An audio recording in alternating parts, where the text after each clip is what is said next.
you as much as us to what they will be picking. They're just waiting for Kossi to get in on his wooden PC. Alright, there we go. Right, what picks did we have? They're just going to lock in the ones they had previously. Centaur for Drakdräpare. Oh, wow. Centaur, Lycan, DK. I mentioned something about strength heroes and a Centaur, didn't I? Not 10 seconds ago. We also see a Shadow Shaman bringing all of that CC to the table. And what will the final pick be? On the flip side of this coin, I see a Dazzle, a Wraith King, a Doom, and a Clockwork. So on top of that, a Clinks, and a Chen from Drakdräpare. Oh, this should be something that I have not seen so far in the Swedish League and through my time casting the French League. Chen is something that people are loath to pick up. There's been one or two uses of the Enchantress, but rarely the Chen. And I'm really interested to see how they're going to work this and how it's going to play into what they want to do. Obviously, there is heavy pushing in the mind of Drakdräpare with the DK, the Shadow Shaman, the Lycan, and now the Chen. This is going to be a sight. I've not cast Drakdräpare before in that team, however, I've cast Steph Style, Frigalite, and Easy before. I know what these guys are capable of. We are in for a show. And we all know what Lucid Lunatics are capable of, considering what they did with this Wraith King last time round, and Piscad on that support Dazzle once more. So, on that note, I shall quickly introduce the side of Lucid Lunatics. We've got Twilight doing a repeat performance on that Wraith King. We've got Kangash Khan on the Doom. We have Piscad on the Dazzle. JB on the Clinks. And heading up to that top lane, we have Filishk on the Clockwork. Potential method for engagement with the Centaur running straight in there. If Lucid Lunatics do move up, they might be able to catch him in the act, but no, he's going to get that ward down and move straight away. You don't go deep into the jungle with just one person. If they had everyone there, then we would have an engagement, but just the Centaur, I don't think so. It's going to be a carry Doom, and it's going to be the mid Clinks. Up against the Dragon Knight, who can get that big armor and that high nuke, it is debatable how that's going to work. But if you just want to introduce Drakdräpare, interesting. On the flip side of that coin, lanes-wise, we've got an off-lane Centaur played by Solon. We have easy kills on the Dragon Knight, or Eve skills, whatever you want to call him. We have Steph Style on the Chen. Now, I've seen Steph Style play micro heroes before. I like watching what he can do. He is pretty damn efficient with them. Now, up on the top lane, we've got Frigalite on the Shadow Shaman. I believe he's X-Team property. And we finally have Ape Mother on the Lycan. Now, this should be an interesting lane. The Lycan on the lane gets a lot more than what he would otherwise in the jungle. And from here on in, well, Filich needs to kill him early, otherwise the damage out of Ape Mother, especially when he's got that level 1 up in Howl, is going to start adding not only to his own damage but to the team. I was expecting earlier Wolves, but Wolves at level 1 aren't really that worthwhile on the lane. We're looking for... Like on lane, people rarely level the walls early, because they're not that effective, and they just provide extra gold for your lane opponent. Your mic is going mechanical. Oh, is it? Yeah. Okay, I'll see if I can sort that out.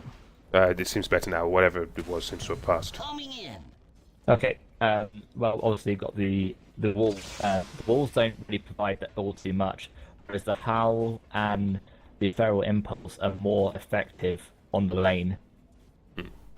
Well, we do have a little bit of a fight going on for creep camps already. Philip's just coming in, sneaking and taking the last hits as best he can. They're moving up onto the Centaur. But Solon's going to be a very hard-pressed kill. He's taking a good chunk of damage, but it's not going to be anywhere near enough. Centaur's strength gain, hell, even he's a level 1. His base strength is, what, 23? Add on the 2 from the two branches, plus the shield. He's going to be more than tanky enough to survive that. They needed the Doom there as well to add some more damage. Well, 2 right-clicks on the Doom would have been enough. One thing that's really interested me about this mid lane so far, Iskill's got a really nice and forced the wave up onto his high ground, but actually proceeded to right click every creep and then ended up pushing Wade in favor of the Clinks and allowing him to be able to attack from his own high ground. And I think he more or less lost his own lane from that point onwards. Well, in terms of the mid lane, I will honestly put my money on the Clinks here. I mean, the wave pushing that a Dragonite will do innately just by using Dragon Breath occasionally should put it in Clinks' favour, and Clinks has more than enough range to outdo any threat that Easy can put on him. I mean, hell, if JB can get the CS in here, he should secure this quite nicely. He's currently 14 for 3 up against a 10 for 1, DK 10 for 1, and that's not really where the DK wants to be. He wants to try to get all of the CS possible. If he misses too much, he will fall behind the Clinks, and the Clinks will get an early Orchid. An early Orchid on Clinks will kill pretty much anyone, specifically Steph style on this Chen. If Clink starts hunting Steph, Steph is going to have a big problem. One thing to note is that the Lycan did actually opt to put levels into his wolves, so this is going to be a 10-minute push coming out of Drakdräpare. They're going to try and secure that Roshan, get the Aegis, and get that really safe pushing. Because what they're going to do, obviously, when they rotate the Lycan out, if he gets his blast, they're going to give some levels to this Shadow Shaman, allow him to get 6, and then move onwards from there. Your mic is going mechanical again, Duke. Could you take a look at that quickly? In the meantime, we've got Easy just taking some harassment fire from JB, and JB is taking control of this lane quite convincingly. All he needs to do is just sit here, continue raining blows whenever Easy wants to come in and try to get any form of CS, and he should be able to keep control. In the meantime, he does not have any more regen, but as soon as he hits that level 6, his regen won't matter, because he'll just start using Death Pact on the larger creeps in the jungle, and that will give him enough healing and survivability to survive this. I mean, Dragonite doesn't have enough at this point, and now comes the push on this top tier 1. 8 Mother, Steph, and Frigolite going to keep absolute control of this lane, and this tower should fall. This is a lot of damage coming through, and this should be the end of all things for this tier 1. Fortification will pop, but I think this might be a little bit of a waste. They're not going to be able to capitalise anything off of the use of this fortification. In fact, this tower will go down. The 5-minute cooldown wasted against a pushing lineup. They're not going to have Glyph till 9 minutes. That's very bad for them. And we could look for a push straight onto the tier 2 here. Rotations need to come through. In the meantime, we do have a push on the tier 1 for Lucid Lunatics. If they can capitalise off of it, I don't know. Kangaskhan, sure, you got a Doom up here. He does have those points coming up in Devour, but Doom in the early game really isn't that effective. Sure, he has Ensnare, but, well, they're losing a tier 2, and the Doom won't be able to do anything to stop this. They need TPs down here. They need to stop this push. I also think I fixed my mic. One of the things that I noticed just when I came back with their push is that they were trying to make a trade, and I think they really wanted to try and get rid of this tier 1 tower on the Dire side, so the Roshan presence wasn't there as much. Actually rotated into the mid. Oh wow, that I did not see coming. We had a rotation through from Twilight and from Piscad. I was too busy watching the split push power of the Drakdräpare, but Lucid Lunatics will pick up first blood. Dragonite getting caught out of position, not what he wanted to do. He does have his level 6 now, but he didn't use the dragon form, and JB just is sitting on 1,000 gold quite happily, and he's going to be looking for that early Orchid. An early Orchid could be one of the saving graces for stopping this push, eliminating the Chen as much as possible. The longer Chen is dead, the more space Lucid Lunatics have to breathe, and to be fair, if Drakdräpare keep taking down towers, Lucid Lunatics are not going to have much breathing space. One of the things to really look at is this is a Midas maxed out Devour Doom. His gold is going to come in hordes. Well, Kangaskhan could be the potential saving grace of Lucid Lunatics if he gets enough time to get up a Shiva's Guard or get up an AC, be able to move around and start doing damage, taking towers and using ult. Sure, Lucid Lunatics could have a window of opportunity, but this needs about 10 minutes, 15 minutes to come online. If Lucid Lunatics cannot keep control by the 21-minute mark, and if they've lost too many towers by the 21-minute mark, I can't see Lucid Lunatics still standing in this game. Meantime, let's just assess the mid lane quickly. We've got a DD in the bottle for JB on that Clinks. He can easily take out the DK again with that DD, hell, with one rotation. what what I think he was going to look to do is get a death pact creep up, and then rotate in the mid and use strafe, because the death pact is base damage. Then that also is applied with your DD. So he's looking at a minimum of 200 damage once he pots the death pact and the DD rune. So a really easy kill onto that DK. Well, it's going to be an interesting engagement coming up, and we're just needing a slight pause because Piscad on the Dazzle is currently lagging a little bit. Hopefully this won't be a persistent problem. We can take a quick look at the Dazzle. Dazzle still doesn't have boots. He's got no points up in Shallow Grave yet, so he won't be able to save his teammates at this point in time, and he's opted for 2 points up in the Poison Touch. Now, I can understand why in their attempts to kill Solon, but Solon on this Centaur has got his boots. He's starting to build up that gold, and, well, most notably, his HP is building quite considerably. The Centaur has a 3.8 strength gain. Correct me if I'm wrong, but that is the highest strength gain in the game other than Treant Protector. Yeah, that definitely is. There really isn't anyone who can contest that. There is a smoke from the Chen and the Shadow Shaman into the mid lane. And it is really tricky to catch out JB on this Clinks. One misstep from JB will be all it takes. So if he walks forward, he could be walking straight into Frigolit's shackles, but at this point in time, they're not going to fall for such bait, and they're going to be forced back. We do, however, have a Centaur rotating up towards that mid lane as well. Pinks go out, they know he's coming. Piscad has warned JB of this, and now the smoke's been revealed as well. They're just going to look to push this tier 1. Easy, going to go to Green Dragon. They have all of the pushing power in the world here right now, and there's just waiting for the Howl. The Howl would seal the deal here. Not even being used by the Lycan. And there drops a sentry as well. This is very bad for JB. JB could get caught out by a Dragon Tower, but in comes a TP from Twilight on that Wraith King. Stun goes down, and in comes all of the damage. Down goes Twilight in half a second. Frigolit will take a fall, though. Not be able to TP out by Steph Style in time. So 1-for-1 trade so far, but you saw how quickly Twilight died, and he came in at level 5, no reincarnation available. Yeah, he actually got nuked down, but equally, the damage coming out of JB onto Frigoli was absolutely amazing. That was only one hero, where compared to the 3 or 4 that were hitting down on Twilis.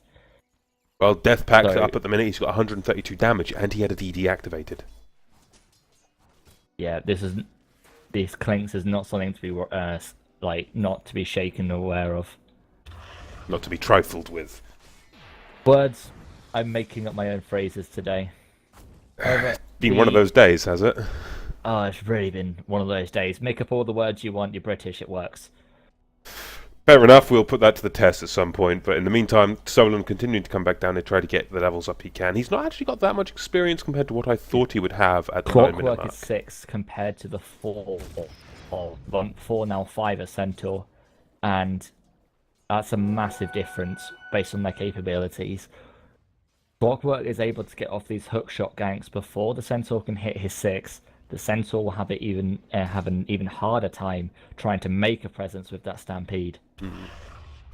Well, on that note, we've got 8 Mother continuing to farm up in the jungle. He's himself has opted for Medallion after Brown Boots, and then he's going to build in to that all-important Vladimir's offering. Now, Vladimir's for Drakdräpare is going to be a massive item. Not only is it going to help out their melee heroes, but all of their creeps, all of their pushing power suddenly gets that little bit more damage, that little bit more armor and lifesteal.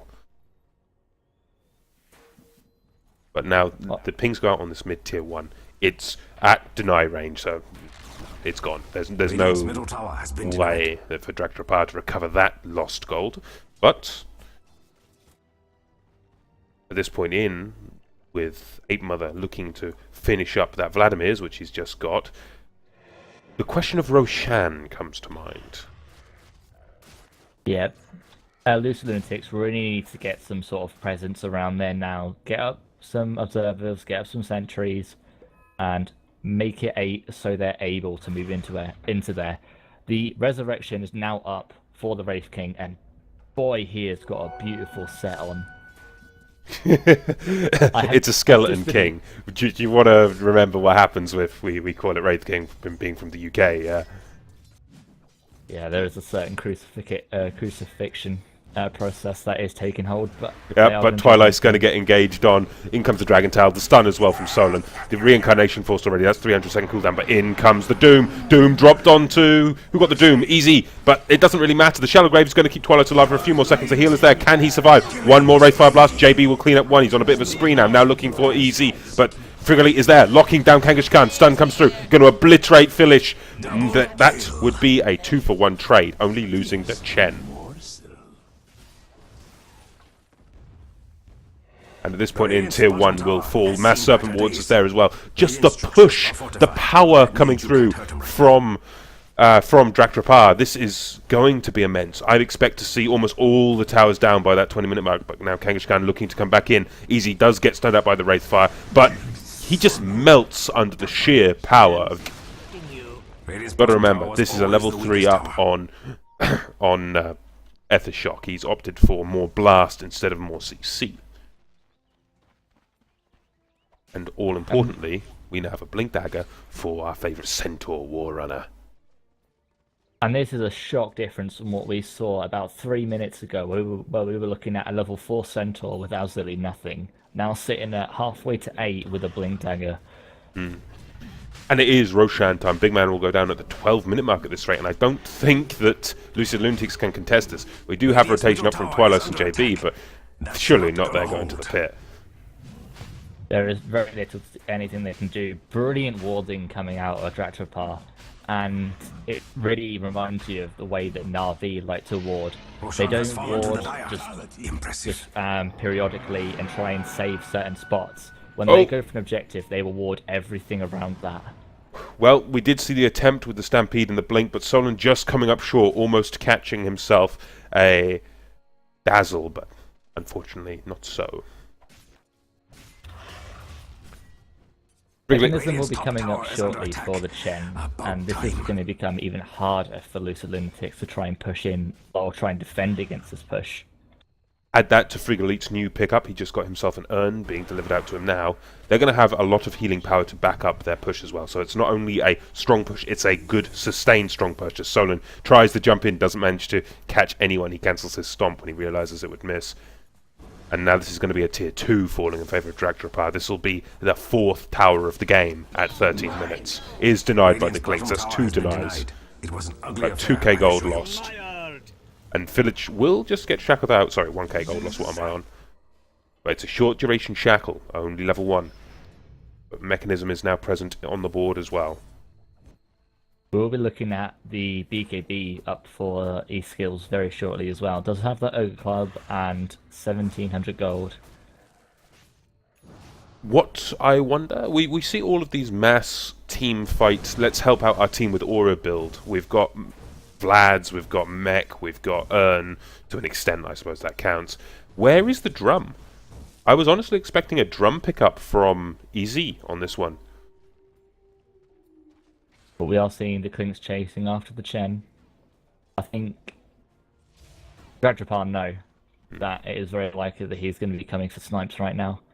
And regarding the drum, I think the potential is there for the Centaur just to help his mana pool.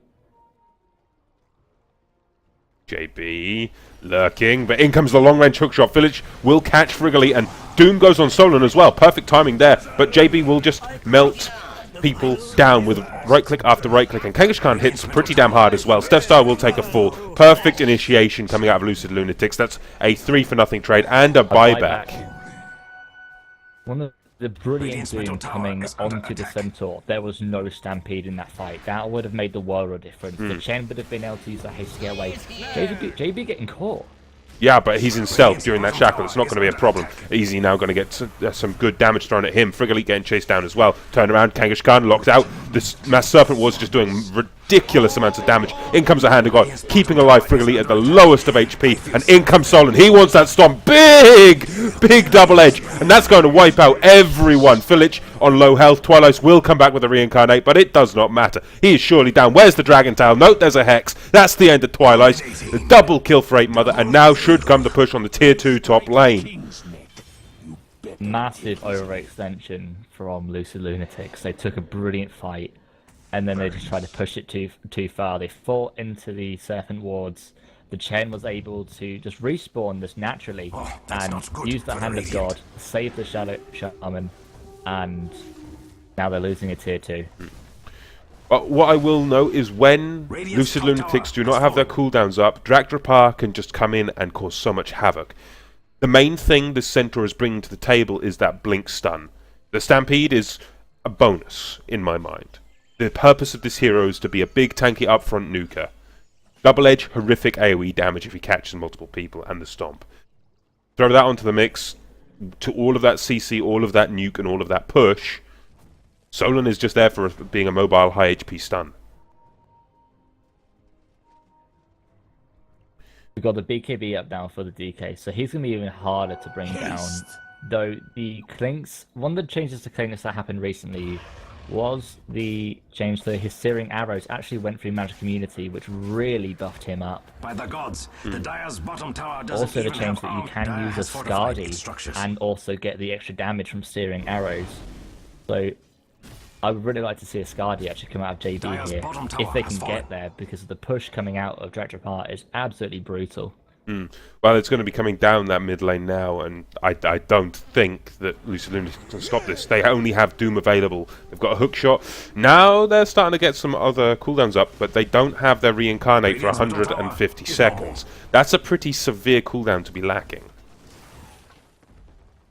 The Dire's top tower is doing its And with the Mass Serpent Wards on their doorstep, this could even be a tier 3. Now, Orchid is up at 17 minutes for Clinks. I don't think this is going to be enough, though, because in comes the Stampede. Rocket Flare does stop the Blink Dagger coming through from Solon, but it doesn't matter. Piscad will get obliterated under the damage potential of Drakdräpare. In comes a long-range hook shot, catching 2. Steph Style caught in the pit, but I don't think it's going to be a problem. Steph Style will be the next target for JB after that Shadow Shaman from Trigger Leap, but at this point they've lost the tier 3. Now they're looking for more. Easy does get doomed and he's going to be forced back. Hand of God will keep them all alive, but they lose one member of their team. They lose a Shadow Shaman, they kill a Dazzle and a tier 3 tower.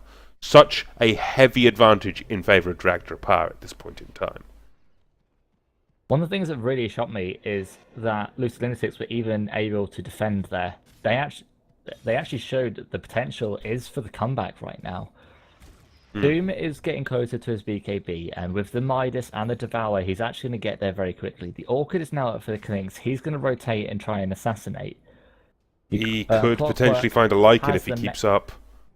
Clockwork now has the mechanism, and Skeleton King is getting even tankier. The potential is here for them to move forward into this game and even take a win out of this. Oh, Ape Mother could be quite out of position horrifically here. Rocket Flare comes through. There's the Orchid, but the damage is not there. He needs to get a few more hits in. He didn't get in front of the Lycan. I think it's actually shocked me, because they're having to play a bit more defensively. He's had to go for the extra 2 levels in the Skeleton Walk. Quite commonly what you'll see is just 2 points in the Skeleton Walk and then max out the Strafe, because it is a massive difference getting this extra 6 seconds of the bonus 130 attack speed. Is literally the difference between getting a kill and harassing. But we do have Necro 3 now present for Ape Mother on that Lycan. From here on in, I should think we're going to be looking for a BKB for him. That'll help him out. Avoid those nasty Wraith Fire blasts.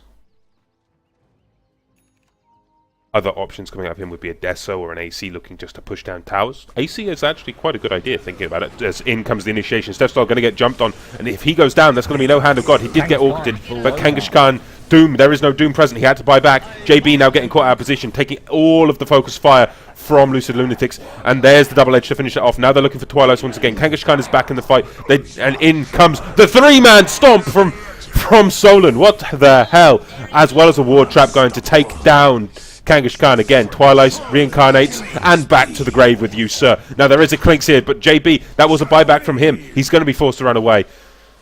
Solon, no HP effectively. Frigga Leap very low as well. They need to heal up their crew here, but at this point the racks will go down. Lucid Lunatics on the back foot. Can they fight back into this is my wonder at this point, though. On the back of that last fight, it really shows they can't. Kangaskhan was absolutely blown up. If he can't get his BKB very, very shortly, they really can't contest this. And with that buyback, he still was unable to. Still actually wasn't able to cast the Doom. That's a massive deal for Lucid Lunatics to try and overcome. In 2 lives, Doom couldn't cast Doom. Well, I'll bring up the graphs quickly while we have a moment. We're at the 21-minute mark. This is the point I said earlier that would be crucial. We're at a 5k experience advantage for Drakdräpare. Gold-wise, we're coming up to a 10k advantage equally for Drakdräpare, as well as now a gem present as well on the Shadow Shaman of Frigalite. Now, this is where I start to raise the question of they went ultra greedy Doom, and the Doom has effectively nothing.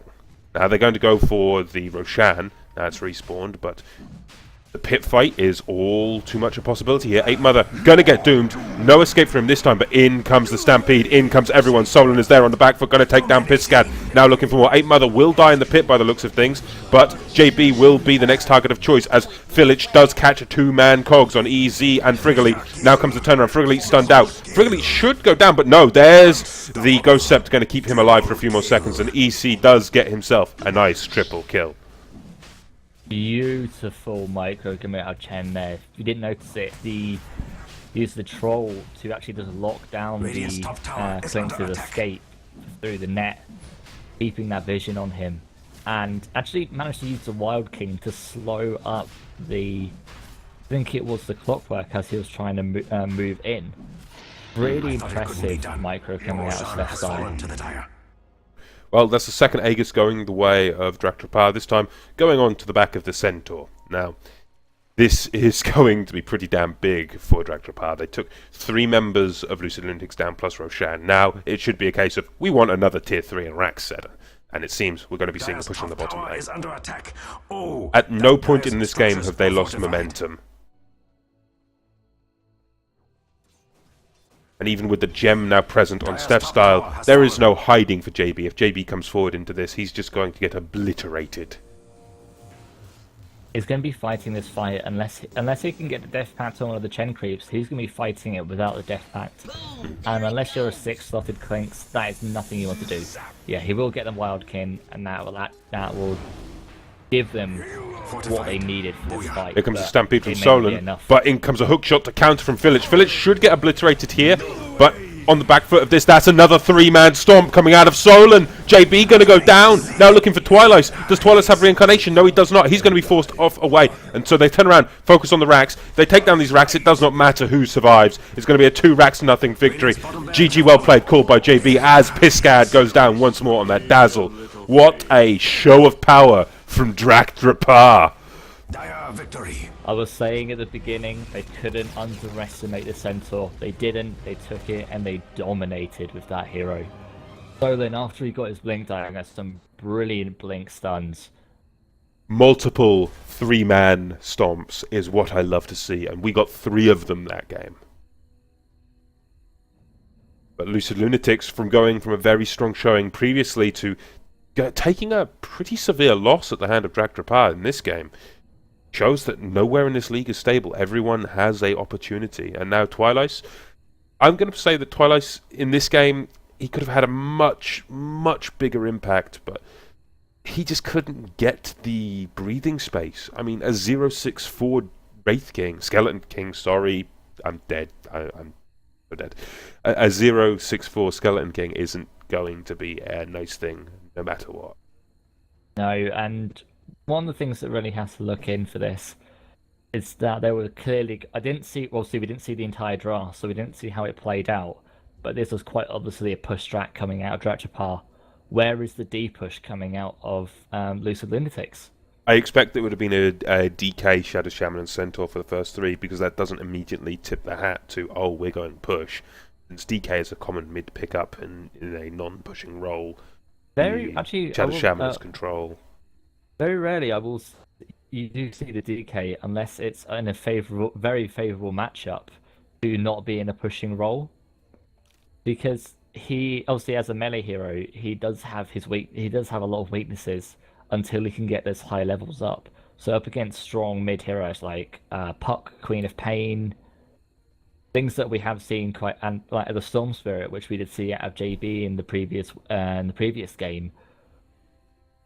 I think Lucid Lunatics were trying to roll the momentum, picking a Doom and a Clinks. They really had no mid game to fall back on. The Clinks needed to get farm, and with the clockwork, make space for the Doom. And the Wraith King needed to get something like a Blink Dagger or some movement speed. And the time wasn't there because of brilliantly timed pushes coming out of Drakdräpare. So hands off to them in that game. Well, on that note, ladies and gentlemen, we have one more game for you this evening if everything goes smoothly. It should be